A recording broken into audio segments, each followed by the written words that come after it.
araw sa ating lahat. So, ang ating lesson for this week 8 ng ating modular distance learning for grade 7 mathematics is all about the scientific notation. So, ano nga ba yung tinatawag nating scientific notation? So, scientific notation, that is a system of notation that we are going to use when we have a very large or a very small number. So, we can write them in simpler terms, yung mas madaling paraan. So, kapag sinabi nating scientific notation, we are using the exponent. Ano ba yung exponent na tinatawag? Halimbawa, meron ako ditong number 10, then yung exponent is yung nasa taas ng 10. Halimbawa, 10 raised to 2. Okay, so that is the exponent. Yung 2 ang exponent, yung 10 is the base. So, ano ba ibig sabihin ng exponent? Ang ibig sabihin nito, you have to multiply 10 2 times, okay, 10 times 10. So, that's it. Yun lang yung tinatawag nating exponent. And then, balik tayo sa scientific notation.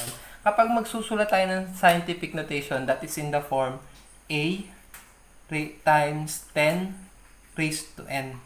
So, wherein yung A, ito, A, dapat yung A natin, lahat ng value ng A is any integer or any number that is greater than or equal to 1 but less than 10. So, ano yung tinutukoy natin mga number na greater than or equal to 1 but less than 10?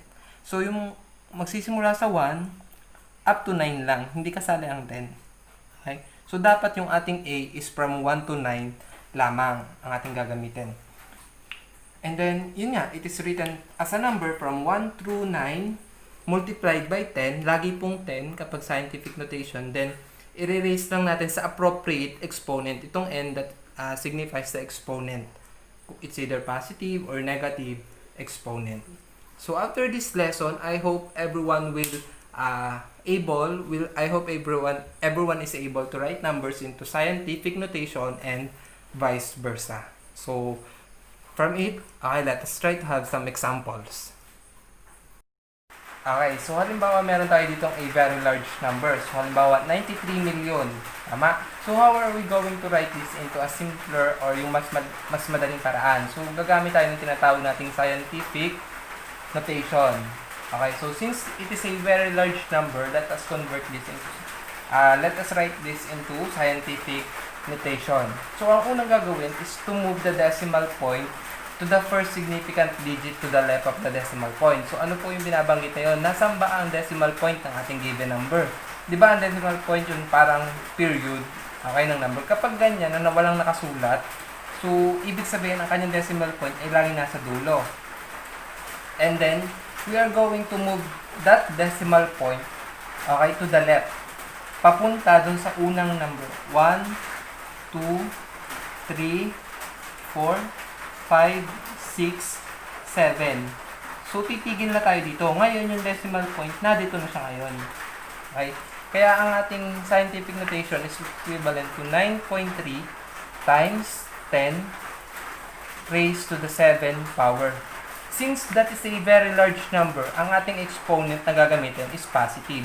Tandaan na kapag yung ating number ay large, so ang ating exponent na gagamitin will be positive. Ayan. 93 million is equivalent to 9.3 times 10 to the 7 power. Ito yung binabanggit natin kanina na A. Okay? Di ba sabi natin kanina, A times 10 raised to n. Okay, so yung n kung gaano kadami. And then yung A, ito yung ating, ito, 9. Di ba sabi ko kanina, ang ating A should be greater than or equal to 1 but less than 10. So, ang pagpipilian mo lang is 1 to 9. Okay, hindi ka pwede maglagay dito ng 93 times 10 to the 7. Dapat, isa lang number yung nandito, which is 1 to 9 lamang. And then, the rest of the digits, dito. Okay, another example natin, 37,500,000. So, write this in scientific notation. So, again, hanapin muna si decimal point, diba na dito? Okay, lagi siyang nasa dulo kapag hindi nakasulat. And then, move it na dapat isang number lang yung maiiwan. So, 1, 2, 3, 4, 5, 6. Titigil na ba tayo? No. Kasi dapat isang number lang yung nandito, which is 1 to 9. ay dito. Kaya yung ating decimal point mapupunta na dito. So that is equivalent to 3.75 times, ilang beses tayo nag-move ng decimal point? 1, 2, 3, 4, 5, 6, 7. Okay, kaya ang ating exponent is 10 to the 7th power. Yung 7 kasi 7 units tayo nag-move ng decimal point. Positive siya since our number is a very large number. So 3.75 times 10 to the 7th power. Another example. Halimbawa, meron ako example dito. 1 to 30. Okay. Also, it is a very large number kasi siya ay lagpas pa rin ng 1. Ang mga tinutukoy lang nating small number is yung mga between 0 and 1. Okay? So, mamaya magbibigay ako example doon. So, where's the decimal point? Dito. Okay, so 1, 2, 3. Okay, so that's equivalent to 1.23 times 10 to the 3rd power.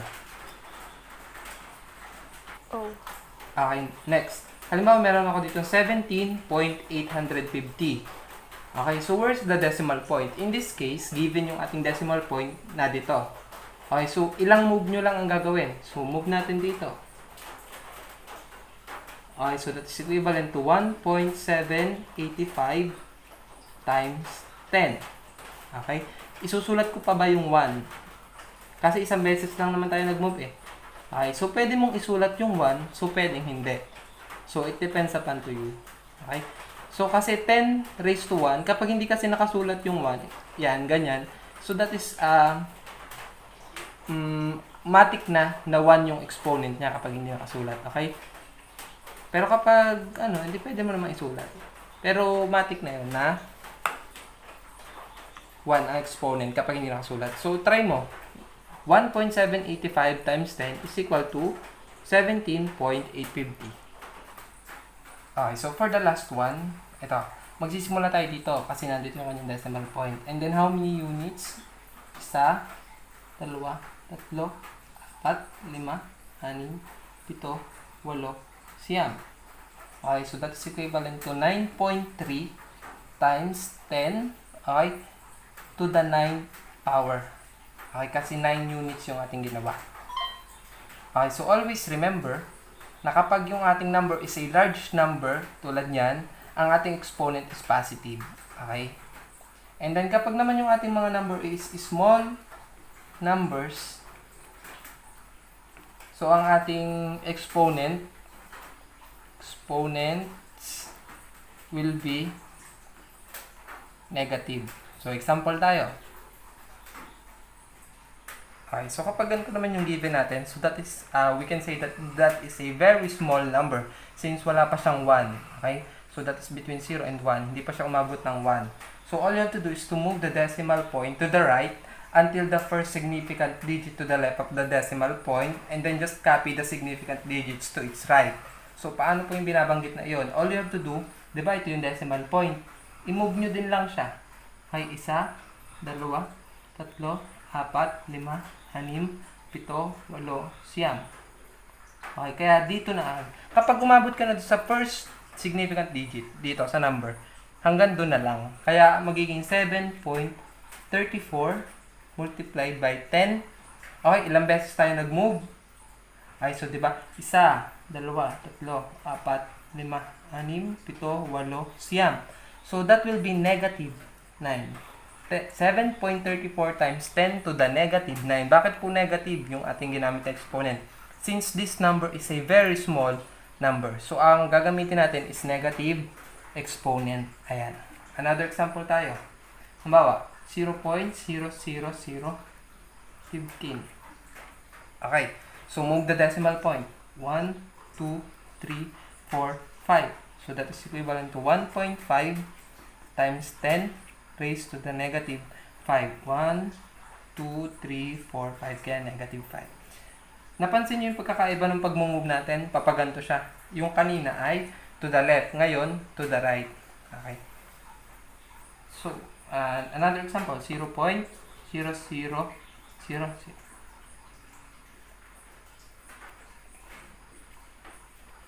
Okay, so move the decimal point. 1, 2, 3, 4, 5, 6, 7, 8. Okay, so that is 1.849 times 10 raised to the negative 8. As you can see, itong mga natitirang significant digits, I just copy it. Okay? Wala akong ibang ginawa. Basta nakarating na ako sa first digit, okay, doon ko na kagad ilalagay si decimal point. And then just the exponent is negative. Another example. 0.00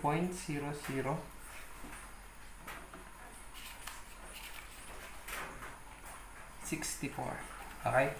1, 2, 3, 4.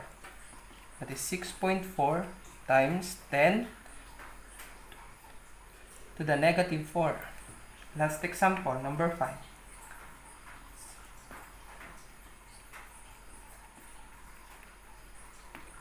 Okay, so move 1, 2, 3, 4, 5, 6. Ay, sorry, no. Ay, hanggang dito lang.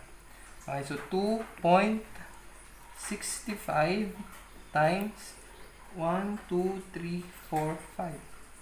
10 raised to the negative. So that's it. So that is how you write numbers, small or large number, into scientific notation. So ang ating kasing scientific notation is ginagamit to express a very large or very small numbers sa mas madaling paraan. So it uses exponent para hindi na tayo gagamit nitong madaming zero. Okay, so yun yung use ng ating exponents. So para maiwasan na din natin yung pagkakamali or yung mga tinatawag nating errors. Ang atin namang given dito is naka-scientific notation na, written in scientific. So all we have to do is to convert that into decimal o yung tinatawag nating standard form. So we have here the given 4.7 times 10 raised to the 8th power. So as you can see, the exponent is positive. Okay, lagi mo kagad titingnan if the exponent is positive or negative because doon mo malalaman kung saan ang move mo, kung is it either to the right or to the left. Kasi alam mo na kapag positive yung exponent, ang makukuha mong number is a large number dapat. Okay, large number. So it is positive. So dapat ang mabubuo natin ay a large number because this positive exponent indicates a large number. So, kung ilan yung exponent, yun yung bilang kung ilang beses ka mag-move ng decimal point. So, from 4.7, so the exponent is 8. So, you have to move the decimal point to the right. Okay, so 1, 2, 3, 4, 5, 6, 7, 8. Stop. Okay. So, yung mga empty spaces, all you have to do is to fill or to add it by 0. So, lalagyan mo lang siya ng 0. Yung mga empty spaces. Okay, therefore, 4.7 times 10 raised to 8 power is equivalent or equal to 470 million. Okay, so that's it. Yan na yung final answer. Halimbawa naman, sunod. Write 2.51 times 10 to the negative 5 in standard form. So, 2.51 times 10 to the negative 5 ang ating given. As you can see, the exponent is negative. Okay? So, ang ating mabubuo dapat na number is a small number because that negative exponent indicates a small number. So, 2.51 from its decimal point, you have to move the decimal point to the left naman of the same number of places kung ilan yung ating exponent.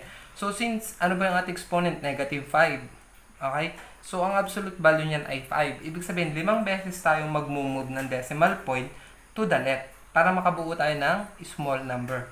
So, 1, 2, 3, 4, 5.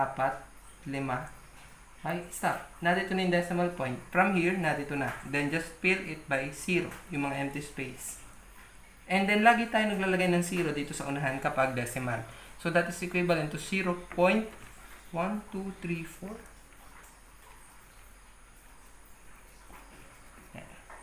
So, that is your final answer.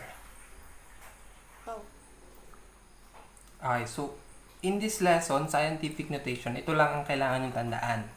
Okay, so remember that in decimal, kapag decimal, ko-convert natin into scientific notation, So, lagi nyo lang tatandaan this 2. If the given is a large number, then the exponent of 10 will be positive.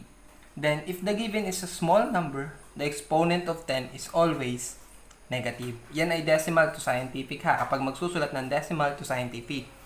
And then, kapag naman scientific into decimal or the standard form, di ba, naka-scientific daw siya. So, given yung exponent. So, kapag ang exponent ng 10 natin is positive, so you have to move the decimal point to the right. Tandaan, if the exponent of 10 is positive, move to the right. Then, next, if the exponent of 10 is negative, just move the decimal point to the left. Okay, so for now, let us try. Okay, so direction. Write the following in scientific notation. As you can see, ang mga given natin is in decimal form or in standard form. Ngayon, susulat natin sila into scientific notation. And naaalala ba na ang ating scientific notation is in the form a times 10 raised to n. Okay, kapag scientific notation, lagi nakaganto. Wherein yung a natin, ang numbers lang na a is 1 to 9. Okay? For number 1, 86,500. So, from the decimal point, tiga na dito, move 1, 2, 3, 4. Okay, so that is 8.65. Just copy the significant digits. Then yung mga 0, hindi na yung sinusulat. Times 10. What will be the exponent since it is a very large number? So, the exponent will be positive. 1, 2, 3, 4. So, that is 10 to the 4th power, positive 4. Next, 6.85, where is the decimal point? So, the decimal point is here. And kapag minove natin siya dito, wala nang maiiwang number dito, tama? And as you can see, 6. So, that is between 1 to 9. So, kailangan pa ba natin i-move si decimal point? Di ba? Hindi na. So, 6.85. Ngayon ang tanong, paano siya isusulat into scientific? Kapag scientific, itinatime siya sa 10 raised to to an exponent. So, itatimes mo pa rin siya by 10, pero nag-move ka ba? So, the question is, did you move the decimal point? No. And if you did not move the decimal point, therefore, the exponent will be 0. Okay, therefore, 6.85 is equivalent to 6.85 times 10 raised to 0. And tip lamang, ang isang number kapag ni-raise siya sa 0, halimbawa 10 raised to 0, that is always equivalent to 1. Okay? Kahit anong number, pag ni-raise mo yun sa 0, sa exponent na 0, that is always equal to 1. So that is, mapapag-aralan natin yan sa mga susunod na aralin. And then, kung ito yung magiging 1, 6.85 times 1, so ito ang lalabas. So, that is correct. Next, 35. Where is the decimal point? Nandito. Okay, move. Okay, so 3.5, what will be our exponent? Is it positive or negative? Okay, positive pa din kasi it is a large number pa din. Okay, kapag sinasabi lang natin small number katulad ng mga between 0 and 1. Okay, so 3.5, 10 raised to 1. So, pwedeng isulat yung 1, pwedeng hindi. Okay. Next, where is the decimal point? Nandito. 1, 2, 3, 4. So, that is 3.8 times 10. It is a small number kasi 0.0038. Okay, so that is between 0 and 1. Hindi pa nakaabot ng 1. So, that is a very small number. So, ilang beses nag-move? 1, 2, 3, 4. Then, the sign will be negative. Next. From here, 1, 2, 3, 4, 5. 6. 1, 2, 3, 4, 5, 6.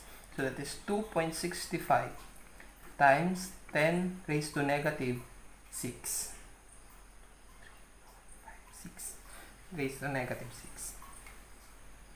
Okay, so for our last example, so we have to write the following into decimal form. So ang given natin naka-scientific notation, isusulat into decimal form. So ano yung reminders natin kapag ganito? So, kapag ang exponent is positive, move to the right. And when the exponent is negative, move to the left. Okay?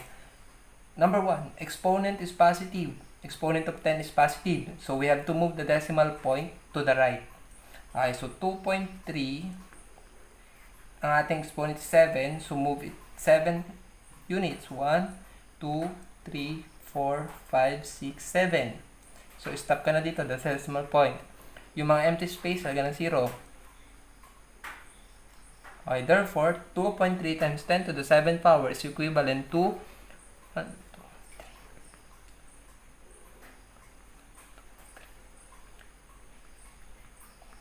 23 million.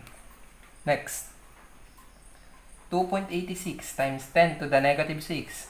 The exponent of 10 is negative, so move to the left. So 2.86. How many times? 6 times. 1, 2, 3, 4, 5, 6. Okay, the decimal point is here. So fill it with 0. 1, 2, 3, 4, 5. So that is equivalent to 0. Itong 0 to lagi itong inilalagay sa unahan ng decimal. Kapag walang whole number. 1, 2, 3, 4, 5. 1, 2, 3, 4, 5. 286. Then just copy that. Next, 7.11 times 10. So, ano ang exponent nito? 10. Hindi nakasulat yung exponent. So, matik na ang exponent niya is 1. Okay? Since the exponent is 1, is it positive or negative? Okay, the exponent is positive. Therefore, move to the right. Isa lang, kasi 1 lang eh. So, isa. So, that is equivalent to 71.1. Next, exponent is negative, move to the left. 7.51. 3 units to the left. 1, 2, 3. So, fill it with 0. The answer is 0.00. That's it. Next, 5.19. So, the exponent is positive. Move to the right. 1, 2, 3, 4, 5, 6, 7. 1, 2, 3, 4, 5. So, that's equivalent to 51,900,000. Okay, so that's it. So, that is how you write decimal number into scientific notation and vice versa from scientific notation into decimal notation. So, that's it. I hope you learned something. Happy learning. God bless and keep safe.